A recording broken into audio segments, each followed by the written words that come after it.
26 जनवरी 2017 को हमने एलआईसी के साथ में पहला सेशन किया था। भारत का गणतंत्र दिवस था वो। और तब से लेकर के आज तक मैं एक बात रिपीटेडली बोल रहा हूँ कि ये बिजनेस इतना मुश्किल नहीं है कि जिसमें हमें बहुत ज्यादा चीजें सीखने की आवश्यकता होती है। जब मैं आया एलआईसी में तो मैंने देखा कि यार यहाँ पर तो लोग 50,000, 1 लाख रुपए, 2 लाख रुपए के ट्रेनिंग प्रोग्राम अटेंड कर रहे हैं। तो मुझे बड़ा आश्चर्य हुआ। और आश्चर्य क्यों हुआ मालूम है? एलआईसी एजेंट बनने की योग्यता क्या मांगती है एलआईसी? 18 साल से बड़ी उम्र का कोई भी व्यक्ति जो 10वीं पास है वो इस काम को कर सकता है। तो मेरे मन में पहला सवाल ये आया, जो मैं आपके मन में भी वो सवाल डालना चाहता हूँ, कि जिस काम को करने की योग्यता 10वीं पास हो, क्या वो काम इतना ज्यादा मुश्किल हो सकता है क्या? तो एक चीज मेरी समझ में जो आई वो ये आई कि लोग बेसिक एक्टिविटी को नहीं कर रहे। जो बेसिक काम, सेल्स के जो बेसिक काम करने पड़ते हैं कि मुझे तय करना है कि what I want to do in my life, मेरी जिंदगी में मुझे क्या करना है, जिंदगी में जो कुछ भी मैं करना चाहता हूं उसके लिए मुझे एलआईसी बिजनेस के अंदर गोल बनाने पड़ेंगे कि मुझे एक साल में इतना पैसा कमाना है। इतना पैसा कमाना है तो कितनी बार एमडीआरटी करना पड़ेगा, कितने पॉलिसी करने पड़ेंगे, कितने प्रीमियम करने पड़ेंगे। तो मैं मेरी जिंदगी के सपने को ईयरली में कन्वर्ट किया, ईयरली के सपने को मंथली में कन्वर्ट किया और मंथली के सपने को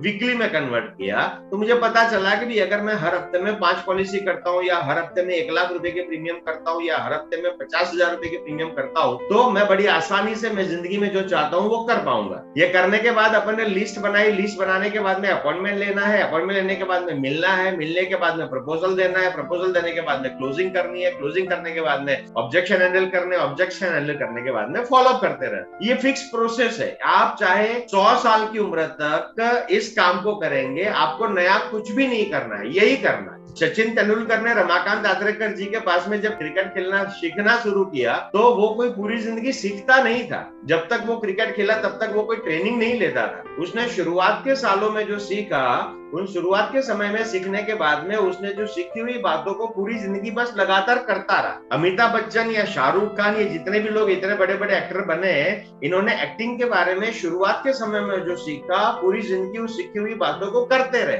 गड़बड़ कहाँ है कि जब अपन सीखी हुई बातों को लगातार करते नहीं है तो कुछ ना कुछ हमें सीखने का कीड़ा जगता रहता है। एक सिंपल सी बात समझिए, बहुत कुदरत का सिद्धांत है कि जो व्यक्ति डॉक्टर की दी हुई दवाई को नियम से लेता नहीं है, उसे बार बार डॉक्टर के पास जाने की नौबत आती ही आती है। ये बड़ा सिंपल सा कंसेप्ट।